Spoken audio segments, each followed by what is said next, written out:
This What's Working with Cam Marston podcast is brought to you by Stella Artois Beer.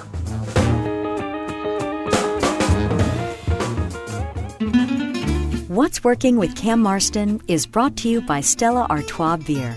Stella Artois is a perfect beer for celebration. Nothing caps off a big sale, hitting your incentive goals, or a profitable quarter like a round of Stella's. Brewed first in 1708 as a special Christmas brew, today Stella is a gift for everyone to enjoy year-round. Stella Artois. Find it wherever fine beer is sold.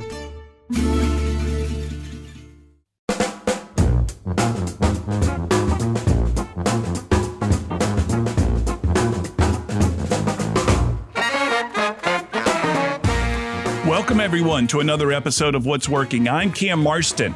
What's Working is presented by the Alabama Center for Real Estate, housed in the Culverhouse College of Business at the University of Alabama. It's the show designed to highlight the workplace, the workforce, and the marketplace trends that are shaping the workplace, the workforce, and the marketplace around us.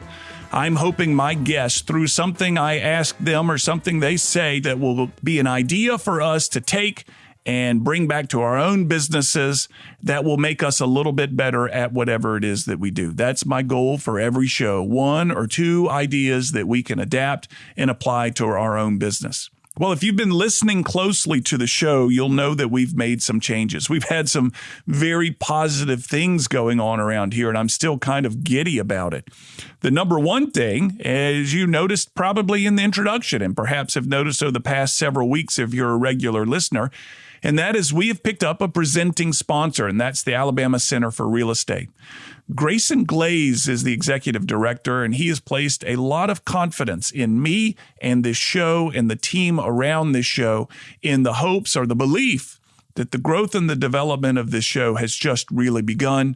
After the first 200 episodes, we've got our feet under us. We know what we're doing and where we're going, and his presenting sponsorship means a lot to me. Grayson, I thank you very much. It is my intention to make this look like the best business decision you've ever made. I hope to certainly do that for you. Additionally, we'll have new advertisers coming on in the coming weeks, and I'll talk about each of them as the show presents their first advertisement. And for the first time, we've almost got a backlog of advertisers, more people that want to get on the show as an advertiser. And I can promise you, over the years of the show, that has not been the case. But something's going right. Whatever it is, the recipe, something's going right. And we are grateful for everyone's support and the listeners, truly grateful for you. This show this week, talking about trends, we're going to have the Secretary of Labor, the Alabama Secretary of Labor, Fitzgerald Washington, will be my guest when we come back from break. We'll be talking about the Great Resignation and its impact on businesses across Alabama, what he and his team are doing to develop the labor force, ideas that they have, what they plan to do coming out of the COVID pandemic, if we ever come out of the COVID pandemic. All this kind of stuff. I'm excited to have him on. He will be a panelist at an upcoming conference. That conference is the Alabama Commercial Real Estate Conference in Birmingham on Friday, February the 11th. He'll be a panelist on at a certain part of the day. I'll be the MC for the event, and I'll be managing that panel, and this will be an opportunity to meet him prior to that event. So excited to have Secretary Washington on when we come back from break. Prior to break, it's important that I mention the professionals that are eager to help you at Sandifer Wealth.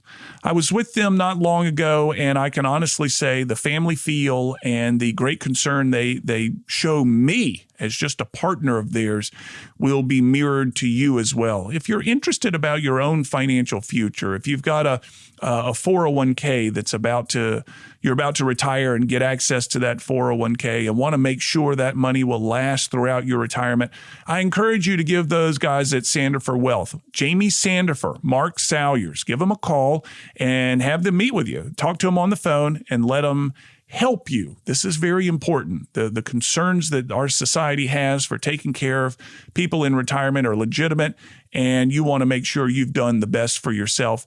People at Sandifer Wealth will help you out. Again, Jamie Sandifer, Mark Salyers, give them a call. You can find them online, Sandifer Wealth Management, and you can engage with them from there.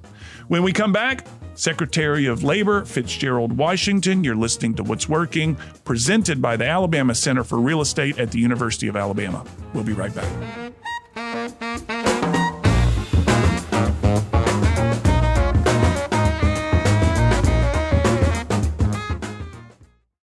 This is Cam Marston. The Alabama Commercial Real Estate Conference and Expo will be held on Friday, February 11th at the Club in Birmingham. It's the state's premier commercial real estate conference. The connections made with peers across the state could very well lead to your next big transaction. To quote one attendee, if you aspire to be relevant in real estate in Alabama, you can't afford to not go. Go to acrecom.info to learn more. That's acrecom.info to learn more.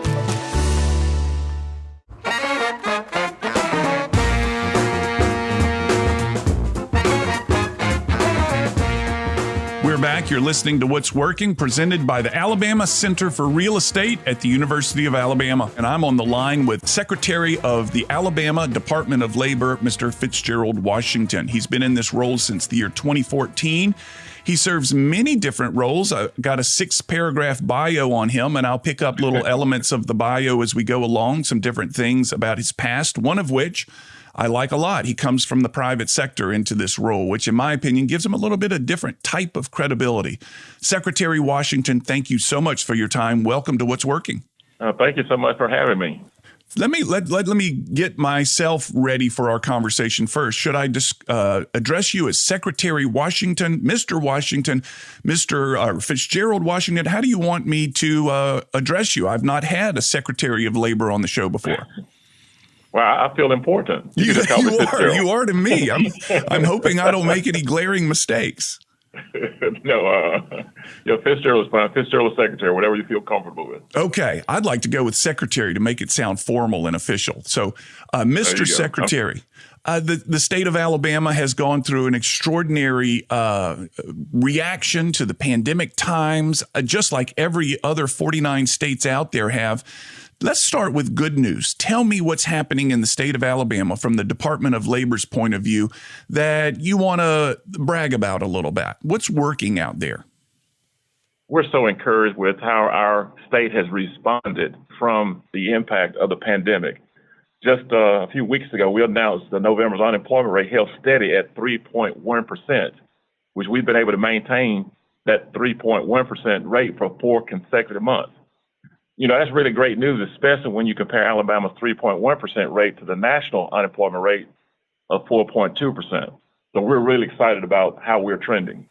What do you think is making the difference? Why is Alabama's unemployment lower than the rest of the nation's? I think it's strong leadership. Governor Kay Ivey and our administration, we have forward-thinking people that really reach out on a local level to find out what the opportunities are. And we wrap up our strategies and plan to help move this state forward. Can you give me an example of one of the strategies that you all are utilizing that you feel has impacted the employment rate?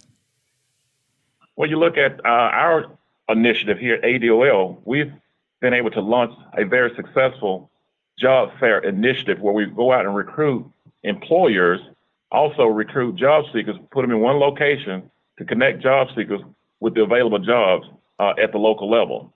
I mentioned the unemployment rate being at 3.1% for November. If you look at the individual county rates, and they range from a low of 2% in Shelby County to a high of 9.7% in Wilcox County. So there's a range there from, again, a low end to a high end, but the overall rate puts us in a good spot. So you're creating job fairs that is pulling job seekers, people with jobs available together under the same roof. Yet we hear so much today in the national media about the Great Resignation. People saying, I've had it. I'm doing something different. I want a different quality to my life than what I've been doing. Can you comment on the Great Resignation and whether you're seeing it show up in the state of Alabama numbers? Well, the pandemic will dictate, again, where we go in the future. But believe it or not, we were celebrating the second year of being in the pandemic in March of this year. So Look at where we were and look at where we are right now. USDOL released a report not long ago that talked about 4.5 million people quit their jobs just in November alone. 80% of those folks that quit that job were afraid of testing positive of COVID. And so that's a difficult thing right now for a lot of people to make that decision on how they stay in the workforce. And so what we have to do as an agency is to continue to raise the awareness to let folks know that these available jobs out there, or let's just say you had a job and you want to upgrade to a new job. Employers are hiring right now. And for that reason, Alabama is certainly open for business. Yeah, it's interesting what you say. Now, I was not aware of that. The Great Resignation, the way the media is writing about it, is people are leaving their jobs for a better quality of life. But from what you've just said, if I understand you correctly, 80% of those that have left their jobs were doing so because they're afraid of catching COVID. Is that correct? That is correct. And so the question I continue to get asked is, and this is from an employer perspective, where are the workers? And there's a variety of reasons why workers are, let's just say, discouraged from getting back into the workforce. I continue to scratch my head right now on before the pandemic, we were hosting job fairs around the state at a very low unemployment rate. Thousands of people would show up at those job fairs to present their best wares with the employers to move themselves into the workforce. Right now, we're hosting those same job fairs, and not that many people are showing up. So that tells me that the pandemic is having an impact on decisions being made with folks getting back into the workforce. So where do you think they are? I mean, physically, where do you think they are? Are they sitting at home? Are they, I guess that's the only answer. Where are the workers? They're at home. They're not coming to the job fairs and they're not coming to work. Is that accurate? Well, it's not a silver bullet answer. There's a multitude of reasons why folks are discouraged on getting back into the workforce. I mentioned COVID being one of them. There are a lot of folks that are retiring right now. There's still child care, daycare issues. And unfortunately, Dr. Scott Harris with the State Department of Public Health released a report not long ago that talked about more than 16,000 people have died due to COVID. There's been more people that have died during the pandemic than that have been birthed into the state. So unfortunately, we know those people are not coming back. So there are a lot of different reasons on why people aren't getting back into the workforce. So are you saying that one of the reasons there are so few people coming to the job fairs is that 16,000 of them have passed away during this time? I hadn't recognized that. Is that accurate? That is accurate.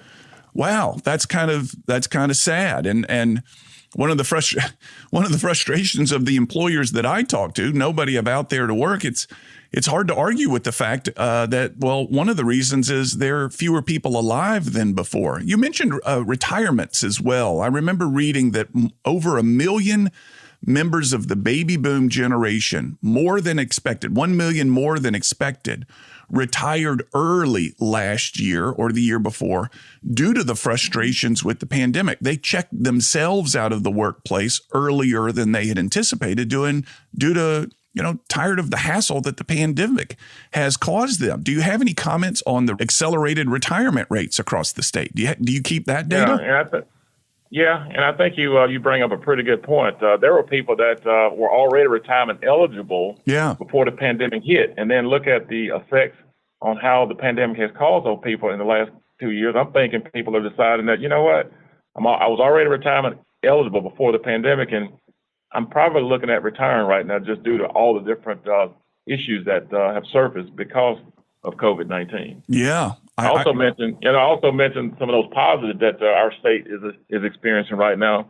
In our November's report, we reported that 67,000 people were unemployed compared to 105,000 people in November a year ago. So you can see the significant improvements in our economy over the last 12 months. So you said you have employment numbers through November, 3.1% unemployment across the state. What will December, do you have any hunch? I know the numbers aren't yet available. What will December show? Is there a seasonality to December being around the holiday times that will be reflected in the December numbers? Yep, I expect it should be good. Don't know for sure, but I expect it should be good because employers typically hire a lot more folks during the holiday season. And so obviously December is part of that equation. And so one of the things that we track also is employment gains. And so part of that formula that's allowing us to have such a low unemployment rate is that employment gains we're seeing in the transportation and the utilities and government and leisure and hospitality sector. That's really important because those are some of the key factors that are moving our state forward in terms of economic prosperity. I certainly understand the hospitality component of it. Living down here on the Gulf Coast, we have so many hotels on the Gulf Shores, over the bay that are desperate for hospitality workers. My favorite pizza joint here in Mobile closed down last week because they couldn't find enough people to work. And I tell you, it's crushed our little community. It was like our neighborhood pub. And they just declared defeat. They had gone through six people in a week who showed up, got the job, and didn't come back. And they've said, we've had enough. And the pizza joint closed down. They made a delicious pizza. And like I said, it was a pub where I knew I could see my neighbors. Do you have any comments, Mr. Secretary, on the challenges that this pizza store owner may face, and any sort of encouragement you can give him for the future? Well, I can easily say what's encouraging is that we also continue to see wage growth in many sectors across our workforce. For example, leisure hospitality in the restaurant sector, which was mostly affected by the pandemic, has seen record highs with average weekly wage, as well as manufacturing. And so we talked about struggles with some sectors during the pandemic. Yeah. I can safely say that the leisure hospitality and restaurant sector was impacted the most because typically those wages are a lot lower than most other employers in workforce sector. And so in that number that I talked about, the 4.5 million people that had quit their jobs, some were afraid of COVID, about 1 million of those folks were in the leisure hospitality and restaurant sector. Reason is those groups have more interaction with the general public. And so they may be afraid that they might test positive for COVID. Yeah. They also, in my opinion, have seen over the last 2 years that that's a tough industry, well-paying industry though, but they got retrained and moved into another sector, and therefore they're not coming back to that sector. We're coming up on a break here, but real quick, I want to ask you about I'm going to call it a stereotype. It's the stereotype that people are sitting home choosing not to work because they're getting paid more to not work at home by the government in some form or another than they could earn by going to work. Is there, and I can't believe that this is rampant as many of my employer colleagues claim that it is. Can you address that stereotype for me? Well, there are still some federal programs that are out there where individuals can draw down from. You got the child tax credit being one of them. You have some government programs that are still out there where people can pull benefits from. There's still some rental assistance that's out there where people can draw. So my point is people can draw down from some of those government programs, and they have figured out that they can actually live less now than they did before the pandemic. And that's keeping them from entering back into the workforce. So there is some truth to it. I'm on the line with Alabama Secretary of Labor, Mr. Fitzgerald Washington. We're discussing the labor trends in the state of Alabama. We're going to go to break, and when we come back, I want to hear from you, Mr. Secretary, some unorthodox ways employers that you've had interaction with are gaining employees, if there's something new that may be working out there. You're listening to What's Working. I'm Cam Marston. What's Working is presented by the Alabama Center for Real Estate, housed in the Culverhouse College of Business at the University of Alabama. We'll be right back.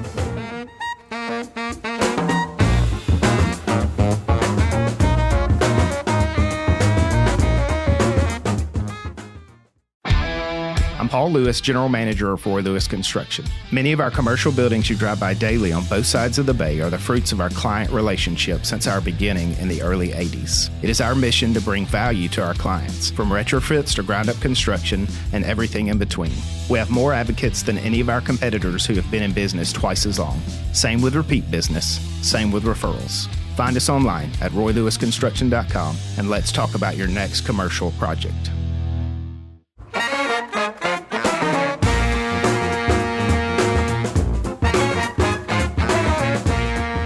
I'm Cam Marston. You're listening to What's Working. We're back. What's Working is presented by the Alabama Center for Real Estate, better known as ACRE, at the University of Alabama. Alabama Department of Labor Secretary Mr. Fitzgerald Washington is on the line with me. Let me pick up a couple of things from his bio that we didn't mention in the previous section. He also currently serves as the National Association of State Workforce Agencies on their board of directors and as past chair after serving as the chair from the year 2020 to 2021. He's also been involved in the Alabama Pandemic Response and Preparedness Commission, which, Mr. Secretary, I'd be very interested in learning about, and has been on the Buffalo Rock Company Board of Directors for a while after serving there as their corporate marketing and sales director and general sales manager. Mr. Secretary, prior to the break, I asked you a little bit about some unorthodox things that you may be aware of that are going on across our state that may help my listeners come up with some new ideas on how to get people. Anything you care to share there? Here at the Alabama Department of Labor, we manage 53 career centers statewide. We touch all 67 counties in the state. So if you're an employer who is looking to find skilled workers, I request that you reach out and open your jobs at one of our local career centers. If you're a job seeker who, let's just say, have fallen out of the workforce that needs some help with preparing a resume, knowing how to conduct yourself in an interview, those are one of many different services that we offer in the career center. And so, if anything from registration and job search, career evaluations, resume building, as I mentioned, interviewing skills, workshops, we have a resource room, we have adult ed education, GED preparedness. We also have veteran services, along with vocational rehab services. So we have a plethora of things that we can offer to the employee. Now, for the employer, as I mentioned, let's just say you're a small operator. You don't have a whole lot of space to do interviewing or conducting a job fair. We can provide that space for the employer to do just that. To come onto your site and to have their own job fair or conduct their interview. You'll let them kind of set up shop for a period of time to conduct their interviews. Is that what I understand? Yep, that's correct. The most important is that is no cost to either the employee or the employer. So I was looking over the website prior to getting you on the phone, the Alabama Department of Labor website, and the three counties with the highest unemployment rates are Wilcox County at nearly 10%, Lowndes County, and Perry County. Are you aware, Mr. Secretary, of any employers who have moved locations, perhaps to counties with higher unemployment rates in order to capture that marketplace, those employees there? Is that even a feasible idea? No, but we actively are in those counties a lot, just raising the awareness of the available jobs. A lot of times what I've found is that there are resources available within a 25, 50, 100-mile radius that folks in the local counties are not aware of. We are aware of those. And so that's why we've been really strategic with our marketing campaign to make sure we highlight those areas. In particular, we have a strong billboard outdoor campaign. We do radio, we do print, we do commercials. We do everything to make sure that folks can receive their information about the resources in any form there is available. That's good. It's a resource that we as taxpayers get access to, correct? Yes, because as you know, people get their news differently. And so we have to make sure that we don't put all of our marketing strategies in one particular basket, right? Knowing that people get their information differently. So part of our strategy here is that we touch on all media forms to make sure that people can see what resources are so that they can not only move into just a job, but a rewarding career. Yeah. I'm curious if I'm another piece of information from your website that I pulled up here. The top 5 occupations with most online ads posted. And again, your website is just a treasure of content, and I'm grateful for it. And a guy in my role, I'm grateful for it. It says, for example, that 26,000, almost 27,000 new online ads were posted in November looking for people. And the number one role people are looking for is registered nurses at nearly 5,000 ads posted for registered nurses. Healthcare. Healthcare seems to be a big employment need these days. I talk with great grief about my pizza joint that closed down. But in truth, healthcare is the one that's in the most dire need. Can you give us some content on that, please? Some context to that?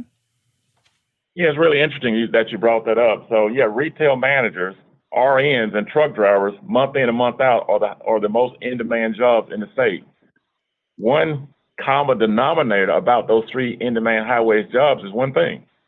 And that is, those jobs do not require a 4-year degree. It does require some training, but it does not require a 4-year degree. And so those are the kinds of things that we promote to let folks know that you don't necessarily have to have a 4-year degree to move into some of these high-wage, in-demand jobs. That's a great debate these days. With or without the pandemic, regardless of pandemic, regardless of our times, is the college degree worth the time, the effort, and the money for those that are going through it? As long as we want to, let's step into something controversial, Mr. Secretary. What do you think about that?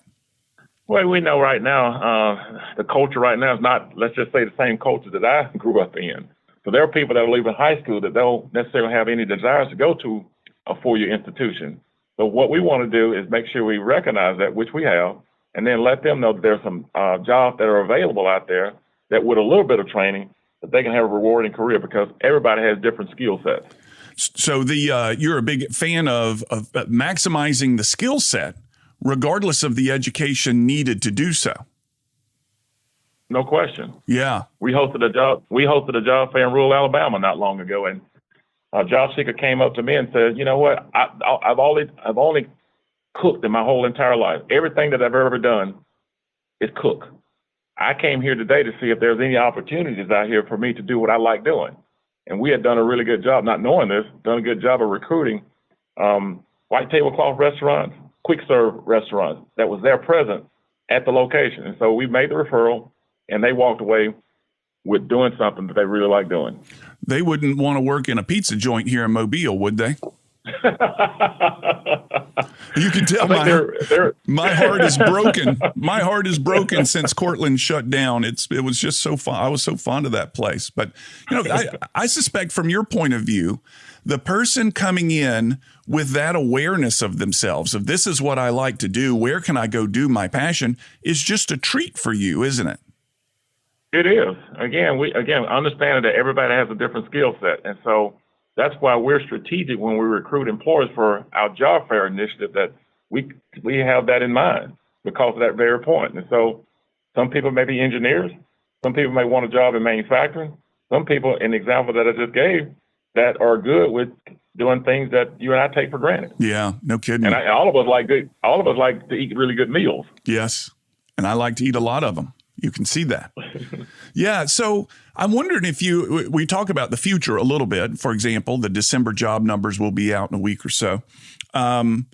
Give me your crystal ball for a year from now. Will this challenge of finding employees have resolved itself? Will the extraordinary inflation we're seeing in our society right now drive people back into the workplace? Tell me all the factors that you keep your fingers on, what they're going to lead to 12 months from today. Well, I think the biggest factor is the pandemic. As you know, there's a new variant that's on the rise right now, and that's having a negative impact on people's decision to get back into the workforce. And so, in my opinion, I feel like that's going to have a major role in terms of how our state continues to rebound. But I will say this, I am so encouraged at where we are right now. Think about it. I've already made mention that our current unemployment rate for November is 3.1%. Pre-pandemic, we were at 2.6%, the lowest unemployment rate in state history. Mm-hmm. Then the pandemic hit. And then in April of 2020, it went from a low of 2.6, being the lowest percentage for our unemployment, to a historic high of 13.2%. Yeah. So it seemed like overnight it had a major impact. So basically 10 years of strong economic growth since the recession of 08, 09, all that went down the tubes overnight. Erased overnight. Yeah. Yep. But since, April of 2020, look at where we are right now. 3.1%. We're only 0.5% away from being where we were pre-pandemic. And so that we should all be excited about. Mr. Secretary, when you compare the strategies of the state of Alabama with colleagues in different states across the nation, tell me what their reaction is to the strategies that the state of Alabama has done. I can only imagine that they admire what's going on here. What is their feedback to you? That's a really good question. I've been fortunate enough that I actually chaired one of the national labor organizations. It was called the National Association of State Workforce Agencies. And we had a biweekly call every month during the last 12 months where we talked about the different things that have been impacting the workforce. And so I can honestly and safely say that Alabama has recovered, or in the top tier of states on how they recovered versus most states. And so that, again, is a tribute to the governor and the administration and the general public understanding what we're trying to do here. Yeah, I think there's a feather in your cap and your team's cap for what's happened here. And it must be nice to get on those conference calls to hear the admiration coming from your peers of the recovery in the state of Alabama. Anecdotally, I have a friend here in Mobile who is a business broker. He finds businesses that are up for sale and then pairs them with buyers from either in the community or from elsewhere. And he says, I mean, there's no data on what he says, but I believe him to be true, that he gets calls daily from people north of here, and I'm talking about the Midwest, the Northeast, who are looking for businesses to buy because they don't like the reaction their state has taken to the pandemic, and they want to uproot, put their kids back in school, and get back to a place where they are close to functioning as normal, whereas their communities and their states are still under a lockdown protocols, and they feel like they are being stymied from. They can't produce, they can't work, they can't create a living for themselves, and it has created a demand for businesses for sale. And my guy works here in Mobile as people are trying to uproot and find business to sell and start a new life, on the Gulf Coast. Do you have any comments on that? Well, it's really important to note that what we experienced in Alabama with this pandemic is not unique to just Alabama. Every state was dealing with the issue of COVID-19. I'm encouraged to know that there's not a week that goes by that there's an announcement that comes out of the Department of Commerce where a new industry is coming to the state. I happen to know how competitive going after some of these companies coming into the state. I know how competitive that is. These companies would not invest their millions and sometimes billions of dollars to come to the state of Alabama if they didn't feel like Alabama had the workforce to satisfy those job descriptions. And so that, again, is something that we should all jump up and applaud. Yeah, I agree with you. Let's take a break here. Got to give the advertisers some space in here. And when we come back, I want to talk about commercial real estate. You'll be on a panel that I'll be moderating in a couple of weeks that will focus on the commercial real estate world and see if you can tie in for us how commercial real estate relates to the employment marketplace, the job marketplace. In my conversations with this group that will be hosting the event, it seems like they're tightly knitted together. We'll talk about that a little bit. I'm on the line with Alabama Department of Labor Secretary Fitzgerald Washington. You're listening to What's Working, brought to you by the Alabama Center for Real Estate, housed at the University of Alabama. We'll be right back.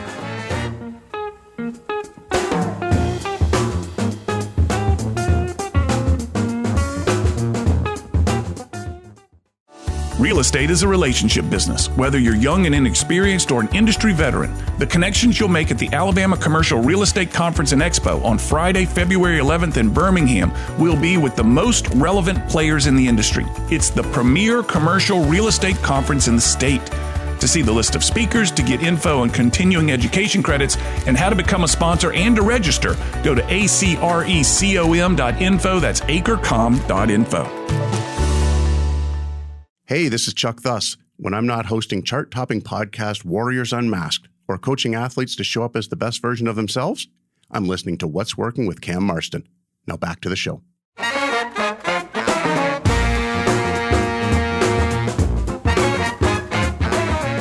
We're back. You're listening to What's Working, presented by the Alabama Center for Real Estate at the University of Alabama.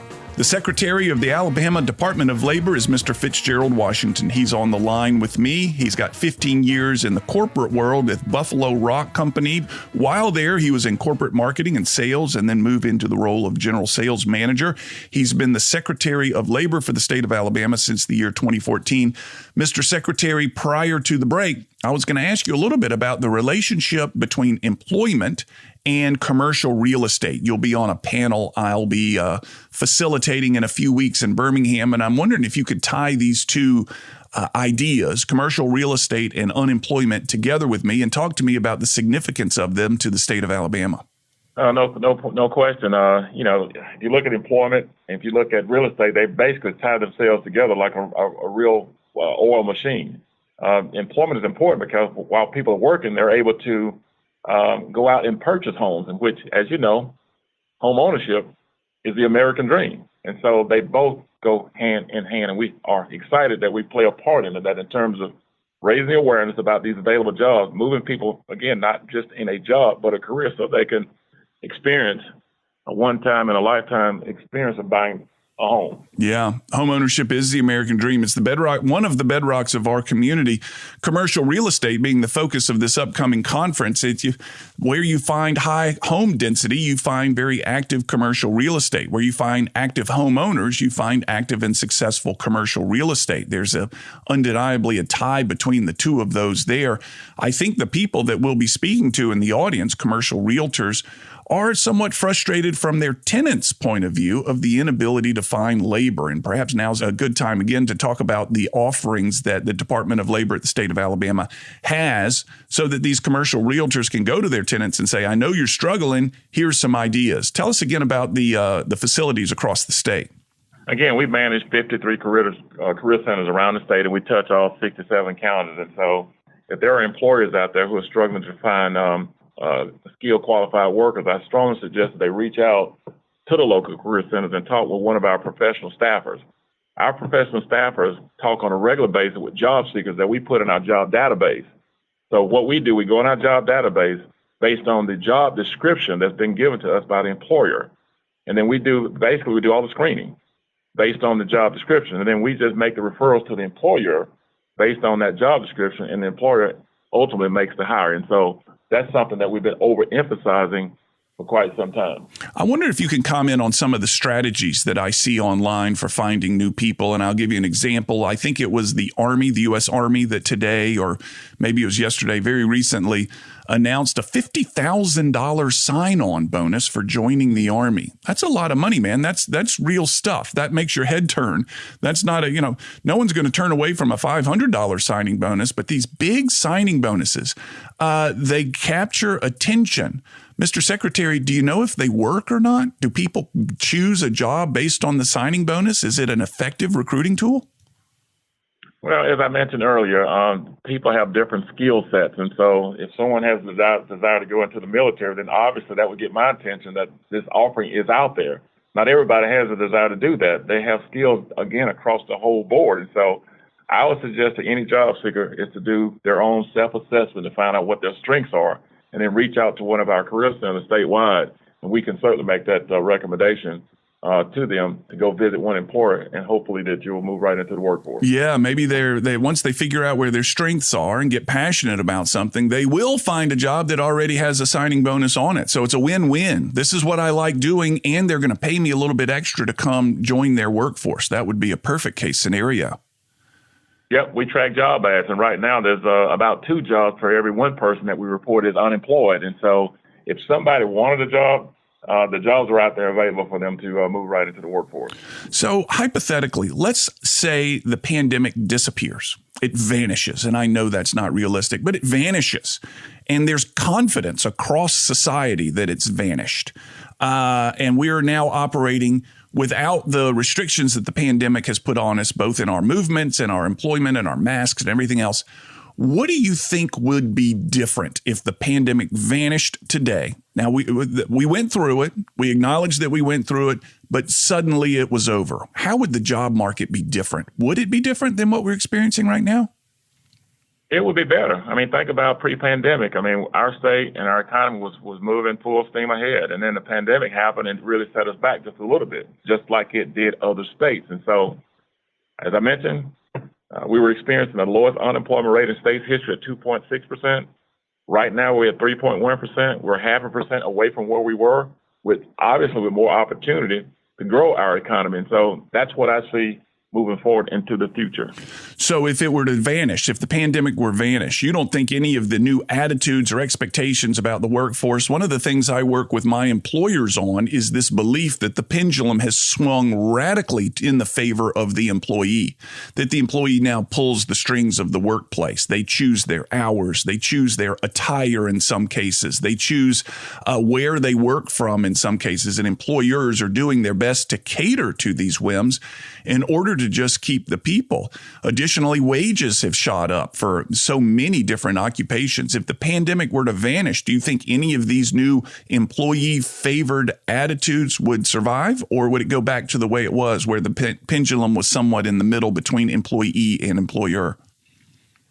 Well, let me be clear. I mean, we had challenges prior to the pandemic, and so we had a skill gap shortage. And so, we were recruiting companies in outside into the state at a rapid pace. And so transportation, again, was always an issue in that skill gap shortage. And so that is going to continue as we move forward. I already mentioned that there have been some child care, daycare challenges. And so those are some key components that I think every state, along with Alabama, is going to continue to experience. And so those will never go away.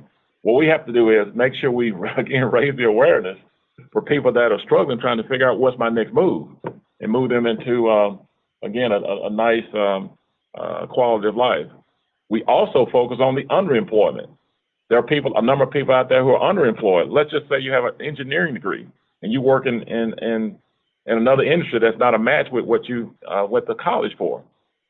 They may not know that there's an opportunity out here to move into an engineering job to match what they went to school for. Yeah.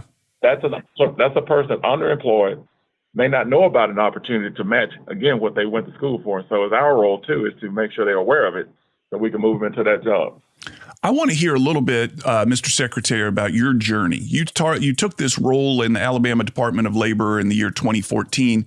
You were and are very involved in, it looks like, every community which you live in. You're, I'm going to read this real quick, Boy Scouts of America, the Black Warrior Council Board, BB&T Bank Advisory Board, Board of Visitors for the University of Alabama College of Continuing Studies, DCH Health System Foundation Board of Directors. You're married with 2 children. Tell me what it was like going from the private sector to the public sector to working for the state government, and then give me a sense of how your world changed beginning around March 2020. I've been really extremely blessed with my career. I spent 37 years in the private sector before my appointed role in 2014. God has blessed me that I've been able to do so many things. I've learned a lot with each of my jobs in my career path. And so in 2014, I was appointed into my current role, and it's been a tremendous blessing. I had a lot of success in West Alabama, and I feel like this opportunity here allowed me to use my skill sets, the skill sets that the good Lord gave me, to expand it where I can help more people on a much larger scale. So when you were approached by the job, it wasn't the current governor that approached you, correct? You've been in there for 2 administrations now? Yes, I was appointed by former Governor Robert Bentley. Yeah. When you were approached for the job, did you have any reservations to say, private sector is where I've thrived. I've got a great history and traction here. I've got great success and advocates for me. I'm not so sure I want to step away. But it sounds like, from what you've just told me, you were eager to try to continue to serve. Is that accurate? Yeah, I was honored, obviously, with the opportunity to go into my appointed role. And again, I looked at it that I had a lot of success, thanks to the good Lord, in West Alabama, some pockets of the state. And I looked at it like the book says, "Who moved my cheese?" Yeah, there we go. I feel like the good Lord moved my cheese where I can use the skill set that He gave me, where I can impact a much larger group of people. So I'm really been excited about what we've been able to do since I've been in my appointed role. Yeah, I that parable, "Who moved my cheese," is so very powerful. It's I don't know, 20-something years old now, and people still refer to it as such a good way to see the world, to challenge their own outlook on things. I'm glad you mentioned that. It's nice to know. Now, this radio show is based down here in Mobile, and we often feel like Mobile is the redheaded stepchild of the state of Alabama. Everything works differently down here. The game is played differently. We've got these crazy mystical traditions around Mardi Gras and stuff like that. Comment, if you would, for me about this southwest corner of the state and kind of your thoughts or opinions of our neck of the woods. I spent a lot of time in South Alabama. In fact, I've got great relationships with all the counties that make up South Alabama. I particularly have a really good relationship with Mayor Sandy Stimson. He and I have talked about a lot of different things in our workforce, and he's been so gracious enough to have an open door for me to come in and kind of talk about my vision with our agency on how we raise the awareness in the area. So it's been working hand in glove. Well, we're grateful for your relationship with our mayor. We're quite fond of him down here. At least I am quite fond of him and the work that he's done. And I want to thank you as a tax-paying citizen of the state of Alabama for your work on behalf of the state. Our unemployment rate is impressive, and it's nice to know we are envied by your peers across the nation for the work that you and your team have done. Thank you very much. Thank you so much for having me. So because we've been in this wonderful, friendly conversation, it doesn't mean that on Friday, February the 11th, when you're sitting on my panel at the Commercial Real Estate Conference in Birmingham, I'm going to take it easy on you. I'm going to make you answer some good questions, much like what we've done today, frankly, but some good questions, and I look forward to meeting you and shaking your hand at that event. I can't wait, and thank you so much for this opportunity to be on your show today, and look forward to seeing you on the panel discussion. For those interested, the date is Friday, February 11th. The location is The Club in Birmingham. The event, the Alabama Commercial Real Estate Conference and Expo. Mr. Secretary will be one of several panelists for that day, which I will be moderating. I'll actually be emceeing the whole event, and I'm very much looking forward to getting out there and mixing up with the people of this state. You're listening to What's Working. I'm Cam Marston. We're going to go to break, and we'll come back with final comments. What's Working is brought to you by the Alabama Center for Real Estate, housed in the Culverhouse College of Business at the University of Alabama. We'll be right back with final comments.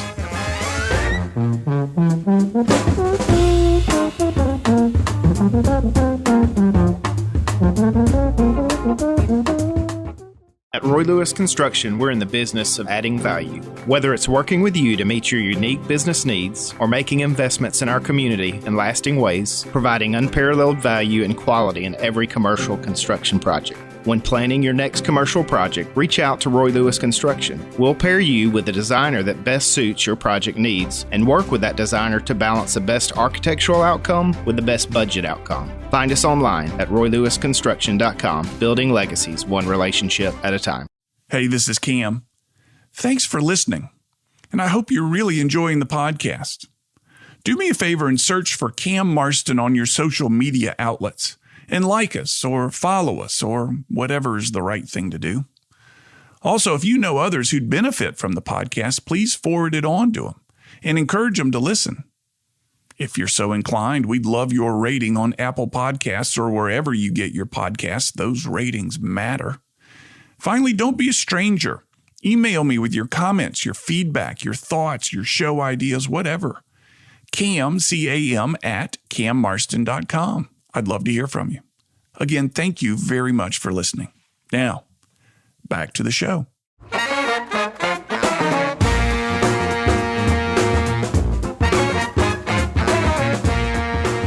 We're back. You're listening to What's Working, presented by the Alabama Center for Real Estate at the University of Alabama. That'll wrap us up this week. You know, a low unemployment rate is indeed something that we should be proud of, unless, of course, you're an employer.